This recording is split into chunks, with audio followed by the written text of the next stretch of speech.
Terrifying. Abdul on CNN. Let's go. Let's go. Who are concerned that if Democratic primary voters pick you, you're not going to be able to win the general election.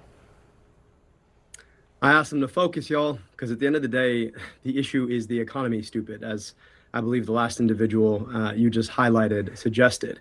And right now, people can't afford the basic means of a dignified life. They're worried about whether or not they can see a doctor if they get sick, how they're going to afford a home or the next payment, whether or not they can stay in the job they've worked for years and years.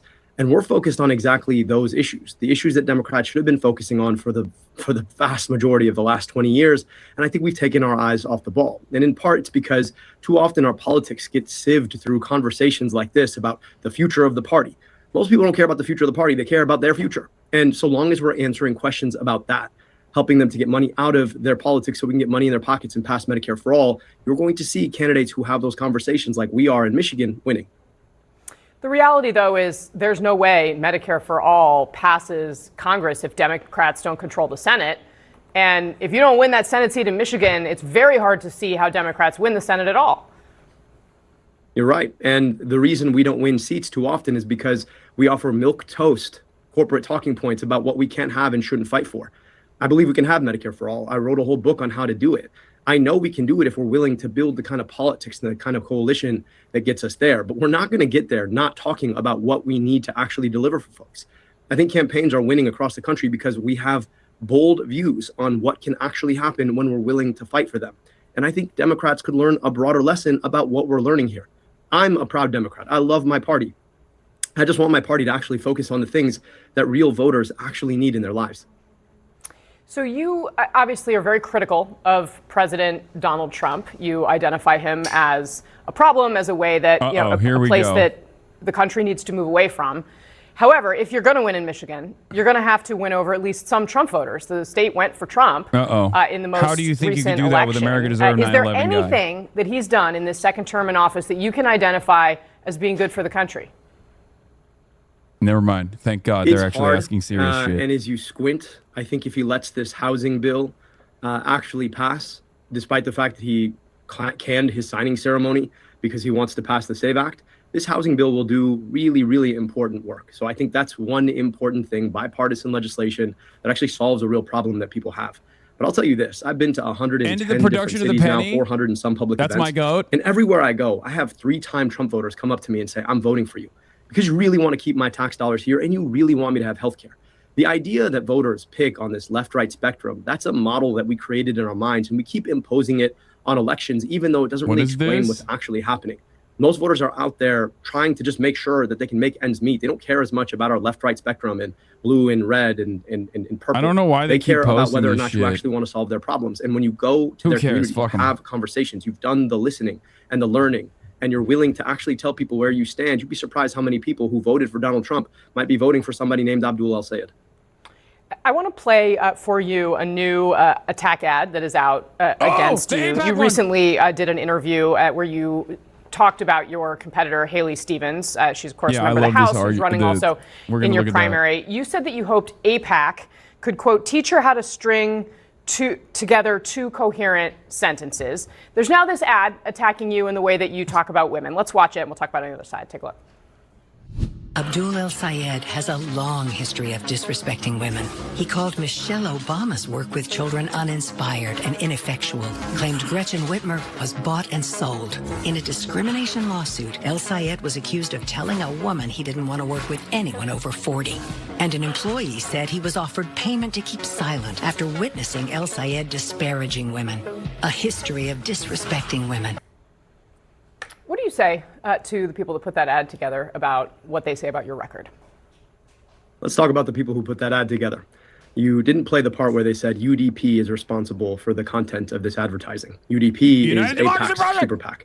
They've already spent $30 million to boost my opponent, and they've realized that they're still not getting where they want to go. So they've decided to take a really disparaging, below-the-belt character attack on me. I've spent my whole career fighting with and alongside women for women's health. That's been my work at the Detroit Health Department and leading Wayne County's Department of Health, Human and Veteran Services. But the reason that they're playing this ad, the reason that they're going to blanket the airwaves with this, is because they want to trick us into thinking that the best possible outcome for our tax dollars is to continue to send them abroad to kill women and children in Gaza and Iran and Lebanon, instead of spending that money like we did when I was in Wayne County's Department of Health, Human and Veteran Services, actually providing women's health care, providing for children, and building a kind of America that we need and deserve. That has been the work that AIPAC has done for a very long time. Michiganders know who I am. They know my record. They know how I show up. And I'm confident that come election day, they're going to swipe aside a lot of these terrible attack ads and choose with their hearts where they want their tax dollars to be spent, on them and their kids. When you said that you hope that AIPAC could teach Stevens how to string two coherent sentences together, do you regret how you phrased that at all? Is that the right way to put it? Obviously, Congresswoman Stevens is really smart, which is why it's so surprising that whenever you ask her why, for example, she took a trip to Portugal paid for by Center Forward, one of the super PACs that is playing in this election, to Portugal with her mom, why she took that trip, why she's taking $30 million from AIPAC, where her money comes from, she struggles to explain what that is.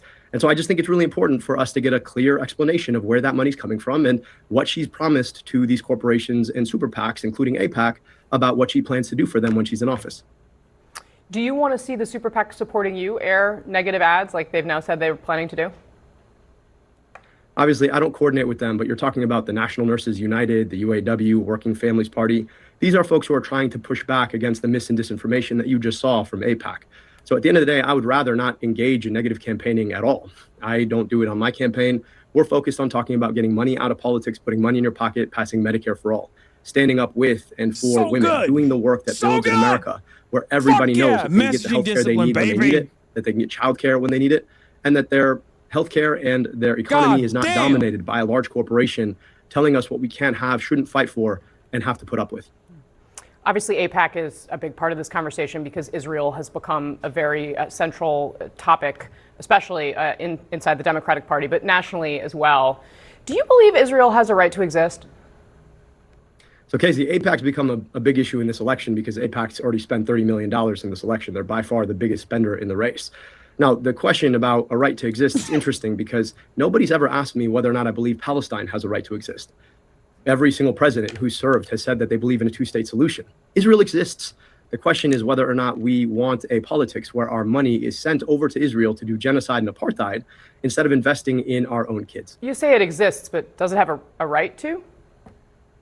No, I didn't say that. I just said the question of Israel's existence is not a question. I'm not going to play this gotcha game about whether or not it has a right to exist. The question ultimately is about whether or not we want a politics that dignifies. You're not going to play the gotcha game, but you're not going to say you think Israel has a right to exist. Well, my question, Casey, I think the question we all ought to ask is, does everybody have equal rights to peace, dignity, and self-determination? That's Jewish Israelis and Palestinians. And to me, the folks who should answer what the ultimate peace there looks like should be Jewish Israelis and Palestinians. I want my tax dollars spent here in Michigan to provide schools in Michigan, to build healthcare in Michigan, to invest in Michigan, rather than to be sent abroad to kill Palestinian people, do genocides and apartheid. The question about whether or not Israel has a right to exist is actually quite secondary to whether or not they have a right to our tax dollars. And people don't ask that question in good faith. So if you want to ask me about Palestinian right to exist, you want to ask me about what I want to do for kids in Michigan, I'm happy to answer that question. But the AIPAC and Israel have become secondary questions that too many people have to talk about because our tax dollars keep getting spent over there rather than being spent over here. All right. And finally, I also wanted to ask you about some of the tweets that you deleted as you were, in the course of this race just before, around this question of defunding the police. This is also something likely to come up in a general election should you win this primary. Do you stand by what you had previously said, that police, in support of defunding the police, or do you believe police should be funded? So, Casey, in my time leading Wayne County's Department of Health, Human and Veteran Services, I had the responsibility of rebuilding a juvenile detention facility. I raised salaries 35% for workers there to make sure that the public health emergency that we had to call no longer existed. So judge me by my work rather than some deleted tweets, because nobody ever asked me across the 100, and I deleted all the tweets because I didn't want them to be taken out of context like this so that you could distract from the actual conversation that Michiganders really want to have about what they want their leadership to actually fight for them to do. Well, I think the question is just, if you're leading, would you fight to defund the police, or would you not? I've already told you what I did. Judge me by my work. I funded the system because it needed to be funded too often the conversation we have is fund or defund.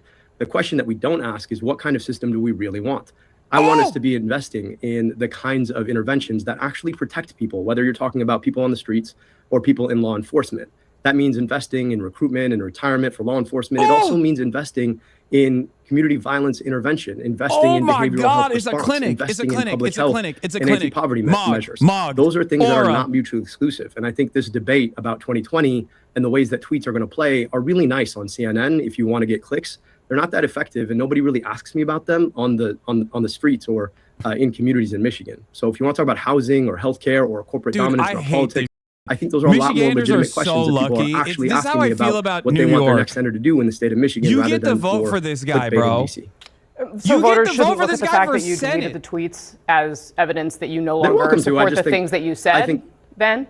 Casey, you might. I mean, listen. Find that to be a I really understand what you're conversation. saying about. I'm just talking about what I hear about from people in Michigan. I understand. But if you deleted the tweets, right? That's what I'm asking you. I'm asking you about an action. CNN. Okay. Look, I'm talking about the action that I took to actually fund the juvenile detention facility to make sure that youth in that facility were safe. Now, tweets are not quite as much of an action as the work that I did when I was in public service. But I appreciate the line of questioning, and if you want to keep doing it, that's fine. But I'm just telling you that I think most people are more interested in whether or not you're fighting for their housing, whether or not you're fighting for their schools, whether or not you want to keep their tax dollars here at home. All right. And before I let you go, of course, AOC did endorse you in your race. Should we expect to see her on the campaign trail with you soon? We're absolutely looking forward to having her. I mean, this is somebody who has redefined the way it means to fight for values about keeping money out of politics so that we can get money in pockets, passing Medicare for all. We can't wait to have her in the state. And I know that there are a lot of folks here in Michigan looking forward to meeting her. You also, of course, have campaigned alongside Hasan Piker. Do you believe that the statements that he has made about September 11th are accurate? So, Casey, no, I don't. But I'm also, again, you can hold me accountable for what I say and do. But I do not agree with everything anybody I've campaigned with has said. And that's just the nature of public discourse. I campaign with folks because I want to reach the massive audience that they have to have a conversation about bringing them back to our politics. A politics that gets money out of politics, puts money in your pocket, passes Medicare for all. So I'm grateful for a lot of the things Hasan and I agree with, but he's condemned those comments himself. I clearly don't agree with them. But the question now is a lot more about what kind of politics do we want? Do we want a politics where folks like APAC Not many people are asking, does Hasan Piker have a right to exist? Glossy ads by dumping $30 million into these elections? People always ask, does Israel have a right to exist? Israel exists. Because I believe in a government of the people, by the people, Piker? and for the people. And right now, I feel like we've gotten way too far away from that. All right, Dr. Abdul El-Sayed, thank you very much for spending some time in the arena. I really appreciate it. Hope to see you soon. All right, coming up, my panel is here in the arena now. CNN correspondent Arlette Saenz, CNN contributor, host of the New York Times interview, that was so good. Democratic strategist and former White House director of message